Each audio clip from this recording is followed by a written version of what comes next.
Hey everyone, Bond here with Dr. Pennsylvania. As you know, we've been pretty excited about these old periodicals that we keep running into. And one of the things that used to happen a lot was the front pages of these would used to have there's these little 2-paragraph or sometimes even less blurbs or mini articles, just to give you kind of a taste of the story. We find these particularly interesting because they almost remind us of modern clickbait articles you guys see on your social feeds. A lot like the articles themselves, this kind of reminds us how far we've come in Pennsylvania, but also how some things never really change. We put together a selection from the Beaver Falls Tribune, January 3rd, 1928. So I hope you guys enjoy. Thanks. Lost male pilot is found in a hunting lodge. DuBois, PA, January 3rd. H.G. Smith, air male pilot, who was forced to land his plane Sunday near Medics Run, 30 miles east of DuBois, was recovering today from cold and exposure. Smith was en route from Cleveland to New York. Smith was forced to land his plane at Red Top Hunting Lodge in the dark when blizzard weather made flying impossible. With the mercury below zero, Smith spent the night in the hunting lodge, pacing back and forth to keep from freezing. He had no matches with which to start a fire. He was located late yesterday by trappers who accidentally came upon him as he was attempting to walk to some nearby village. Local people were in wreck.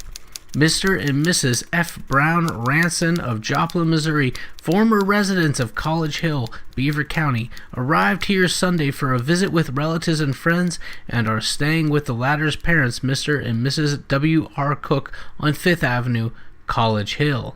Mr. and Mrs. Ransom were unfortunate enough to be in the elevated train wreck in Chicago last Saturday while en route here, but escaped with minor lacerations about the face and head. Mrs. Ransom survived cuts about her nose and forehead, while Mr. Ransom suffered cuts above his head. They are both recovering nicely from their injuries, which are not considered of a serious nature. Flapper Fanny says, "Chivalry may be dead, but all men take off their hats to women, barbers." New Brighton Personals. The office force of Beaver Valley General Hospital enjoyed a holiday Monday in observance of New Year's Day. Reports from the hospital were that all was quiet, no accident being reported, and no patients admitted for Monday. But few admissions were made during the weekend. Harry O. Aiken of 10th Avenue was a visitor in East Liverpool Monday. One lone drunk was the net result of police work for Sunday. The man arrested evidently being a believer in a wet celebration of the new year.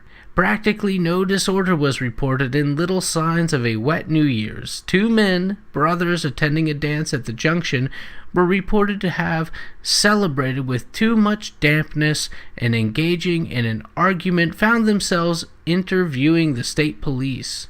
Failure to pay the fine and cost netted them a 10-day sentence to jail as a New Year's reminder from Justice Stewart at Beaver. Health Officer Calhoun yesterday lifted the scarlet fever quarantine from the home of J.B. Watterson of 5th Avenue. New Year's Day passed in New Brighton without an alarm of fire, which was the cause of devout thanks to firemen who have faced difficulties in the face of bitter cold weather.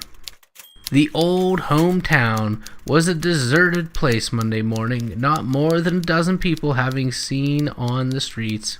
A holiday with all business suspended and zero-like weather resulted in most people staying at home where one could at least keep one's nose fairly warm. Plumbers were out of luck, though, because of many frozen water pipes demanding the thawing influence of the torch, with the result that men of this occupation found their day ruined so far as rest was concerned. Mother, child gets sick, cross, feverish if constipated. Mother, your child isn't naturally cross and peevish. See if tongue is coated. This is a sure sign the little stomach, liver, and bowels need a cleansing at once. When lidless, pale, feverish, full of cold breath, bad throat, sore, doesn't eat, sleep, or act naturally, has stomachache, diarrhea, remember, a gentle liver and bowel cleansing should always be the first treatment given. Nothing equals California fig syrup for children's ills. Give a teaspoonful, and in a few hours all the foul waste, sour bile, and fermenting food which is clogged in the bowels passes out of the system, and you have a well and playful child again. All children love this harmless, delicious, fruity laxative, and it never fails to effect a good inside cleansing. Directions for babies, children of all ages, and grown-ups are plainly on the bottle. Keep it handy in your home. Little given today saves a sick child tomorrow. But for the genuine, ask the druggist for a bottle of California fig syrup and see that it is made by the California Fig Syrup Company.